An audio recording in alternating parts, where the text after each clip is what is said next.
Mustafiz issue নিয়ে নরেন্দ্র মোদীকে phone করে কঠিন জবাব দিলেন তারেক রহমান। শেখ হাসিনা ও টিউলিপ সহ 18 জনের রায় 2রা ফেব্রুয়ারি। এনসিপি ছাড়ার কারণ জানালেন তাসনিম জারা। ঢাকা 2 আসনে জামায়াত প্রার্থীর মনোনয়নপত্র বৈধ ঘোষণা। এতক্ষণ শুনছিলেন সংবাদ শিরোনাম, এবার বিস্তারিত। বাংলাদেশ ভারত সম্পর্কের সাম্প্রতিক উত্তেজনার মধ্যে এক নতুন অধ্যায় যোগ হলো। বিএনপির ভারপ্রাপ্ত চেয়ারম্যান ও দলের মহাসচিব তারেক রহমান ভারতের প্রধানমন্ত্রী নরেন্দ্র মোদীকে সরাসরি ফোন করে মুস্তাফিজুর রহমান ইস্যুতে কঠোর অবস্থান জানিয়েছেন। এই ফোন আলাপে তারেক রহমান স্পষ্ট ভাষায় বলেছেন যে ভারতের এই দাদাগিরি আর চলবে না। বাংলাদেশের জাতীয় স্বার্থ, ক্রিকেটারদের সম্মান এবং দেশের মর্যাদা নিয়ে কোনো আপোষ করা হবে না। সূত্র জানায়, গতকাল রাতে তারেক রহমান লন্ডন থেকে নরেন্দ্র মোদীকে ফোন করেন। ফোন আলাপ প্রায় 15 মিনিট স্থায়ী ছিল। এতে মুস্তাফিজুর রহমানকে আইপিএল থেকে বাদ দেওয়ার ঘটনা, বিসিসিআই এর ভূমিকা এবং এর ফলে বাংলাদেশে সৃষ্ট ক্ষোভের বিষয়টি উঠে আসে। তারেক রহমান বলেন, একজন ক্রিকেটারকে তার ধর্ম বা দেশের কারণে টার্গেট করা অগ্রহণযোগ্য। এটা শুধু ক্রিকেট নয়, এটা বাংলাদেশের জনগণের অপমান। ভারত যদি মনে করে এভাবে চাপ দিয়ে বাংলাদেশকে নিয়ন্ত্রণ করা যাবে, তাহলে ভুল করছে। আমরা আর সেই পুরনো দিনের বাংলাদেশ নই। আইপিএল 2026-এর মিনি অকশনে Kolkata Knight Riders KKR Mustafizur রহমানকে 9.2 কোটি টাকায় কিনেছিল। কিন্তু ভারতে বাংলাদেশের সংখ্যালঘু নির্যাতনের খবর ছড়িয়ে পড়ায় হিন্দুত্ববাদী গোষ্ঠী ও সোশ্যাল মিডিয়া থেকে তীব্র চাপ আসে। বিজেপি নেতারা এবং কিছু গ্রুপ মুস্তাফিজকে অনিরাপদ বলে দাবি করে। ফলে বিসিসিআই কেকেআরকে নির্দেশ দেয় মুস্তাফিজকে রিলিজ করতে। 3 জানুয়ারি তাকে ছেড়ে দেওয়া হয়। এরপর বাংলাদেশের প্রতিক্রিয়া ছিল তীব্র। বিসিবি এটাকে ডিসক্রিমিনেটরি বলে প্রতিবাদ করে। আইপিএল সম্প্রচার বাংলাদেশে বন্ধ করে দেওয়া হয়। আসন্ন টি-20 বিশ্বকাপ 2026-এর ভারতীয় ভেন্যুতে খেলতে না যাওয়ার সিদ্ধান্ত নেয় বাংলাদেশ। ভেন্যু শ্রীলঙ্কায় সরানোর দাবি করে আইসিসিকে চিঠি দেওয়া হয়। সরকারের ক্রীড়া উপদেষ্টা বলেন, ভারতে গেলে দলের নিরাপত্তা ঝুঁকিতে পড়বে। আইসিসি নিরাপত্তা বিভাগ জানিয়েছে, ঝুঁকি মডারেট, কিন্তু মুস্তাফিজকে দলে রাখলে ফ্যানদের সাথে ঘুরলে বা নির্বাচনের সময় পরিস্থিতি জটিল হতে পারে। তবে আইসিসি ভেন্যু বদলের দাবি প্রত্যাখ্যান করেছে। বাংলাদেশের অবস্থান অটল, ভারতে যাবে না। এই পটভূমিতে তারেক রহমানের ফোন মোদীকে বার্তা দিয়েছে যে বাংলাদেশের নতুন রাজনৈতিক নেতৃত্ব আর ভারতের একতরফা চাপ মেনে নেবে না। সূত্র বলছে, তারেক রহমান মোদীকে বলেন, ক্রিকেটকে রাজনীতির হাতিয়ার বানানো বন্ধ করুন। মুস্তাফিজের মতো খেলোয়াড়দের সম্মান দিন, অন্যথায় দ্বিপাক্ষিক সম্পর্ক আরো খারাপ হবে। তিনি আরো যোগ করেন, ভারত যদি সত্যি সম্পর্ক উন্নয়ন চায়, তাহলে প্রথমে এই অপমানের জবাব দিন। এদিকে ভারতের পক্ষ থেকে এখনো কোনো আনুষ্ঠানিক প্রতিক্রিয়া আসেনি। তবে কূটনৈতিক মহলে বলা হচ্ছে, মোদী সরকার এখন বাংলাদেশের আসন্ন নির্বাচন এবং বিএনপির উত্থানকে গুরুত্ব দিচ্ছে।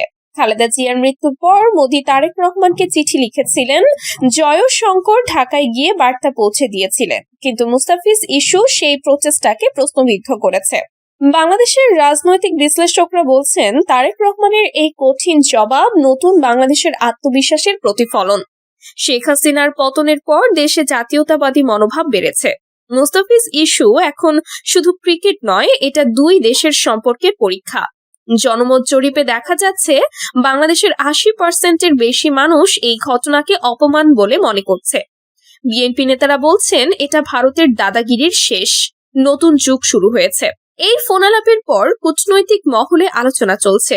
আইসিসি এবং বিসিসিআই এর সাথে আলোচনা চলতে পারে, কিন্তু তারেক রহমানের কথায় স্পষ্ট, বাংলাদেশ আর পিছু হটবে না। ভারতের দাদাগিরি শেষ।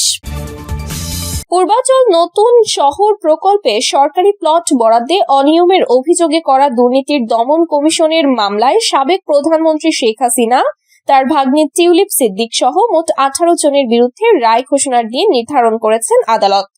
আগামী 2 ফেব্রুয়ারি এই রায় দেওয়া হবে। মঙ্গলবার ঢাকার বিশেষ জজ আদালত 4-এর বিচারক রবিউল আলম রায়ের তারিখ ঠিক করেন। বিষয়টি নিশ্চিত করেছেন দুদকের পাবলিক প্রসিকিউটর হাফিজুর রহমান।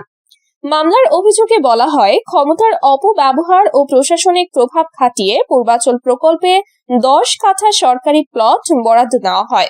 এই ঘটনায় গত বছরের 13 জানুয়ারি দুদকের সহকারী পরিচালক আফনান জান্নাত কেয়া, শেখ হাসিনা, টিউলিপ সিদ্দিক সহ 16 জনের বিরুদ্ধে মামলা করেন। তদন্ত শেষে আরো 2 জনকে যুক্ত করে আদালতে মোট 18 জনের বিরুদ্ধে অভিযোগপত্র দেওয়া হয়। এই মামলার জন্য আসামিরা হলেন শেখ হাসিনার ভাগ্নি আজমিনা সিদ্দিক, সাবেক প্রধানমন্ত্রীর একান্ত সচিব 1 মোহাম্মদ সালাহউদ্দিন, সাবেক গৃহায়ন ও গণপূর্ত প্রতিমন্ত্রী শরীফ আহমেদ, জাতীয় গৃহায়ন ও গণপূর্ত মন্ত্রণালয়ের প্রশাসনিক কর্মকর্তা সাইফুল ইসলাম সরকার, সিনিয়র সহকারী সচিব পুরবী গোলদার, অতিরিক্ত সচিব অলিউল্লাহ, সচিব কাজী ওয়াসি উদ্দিন, রাজুকের সাবেক চেয়ারম্যানের ব্যক্তিগত সহকারী আনিসুর রহমান মিয়া, তন্ময় দাস সহ আরো অনেকে। গেল 5 জানুয়ারি মামলার সাক্ষ্য গ্রহণ শেষ হয়। তদন্ত কর্মকর্তা সহ মোট 31 জন সাক্ষী আদালতে সাক্ষ্য দেন। এরপর 8 জানুয়ারি আসামিদের আত্মপক্ষ সমর্থনের শুনানি অনুষ্ঠিত হয়। পুরনো রাজনৈতিক কাঠামো বদলের লক্ষ্যেই এনসিপি ছেড়ে স্বতন্ত্র প্রার্থী হিসেবে নির্বাচনে অংশ নেওয়ার সিদ্ধান্ত নিয়েছেন ডক্টর তাসনিম জারা। তিনি জানান, দেশের প্রচলিত ব্যবস্থায় জবাবদিহিতার কাঠামো কার্যকর নয় বলেই এই পথ বেছে নিয়েছেন তিনি। মঙ্গলবার নাগরিক প্ল্যাটফর্মের উদ্যোগে আয়োজিত এক সংলাপে বক্তব্য রাখতে গিয়ে তিনি এসব কথা বলেন। ডক্টর তাসনিম জারা বলেন, বিদ্যমান রাজনৈতিক ব্যবস্থায় সর্বত্র জটিলতা বিরাজ করছে এবং জবাবদিহির বিষয়টি দুর্বল অবস্থায় রয়েছে। তার ভাষায়, যে যার জবাবদিহি করবে সেই তার নিয়োগকর্তা। তিনি আরো বলেন, দীর্ঘদিন ধরে যে সংস্কারের কথা বলা হচ্ছে তা নিয়ে আলোচনা চলমান রাখা অত্যন্ত জরুরি। একই সঙ্গে যারা ক্ষমতায় থাকবে তাদের জবাবদিহিতাও নিশ্চিত করতে হবে।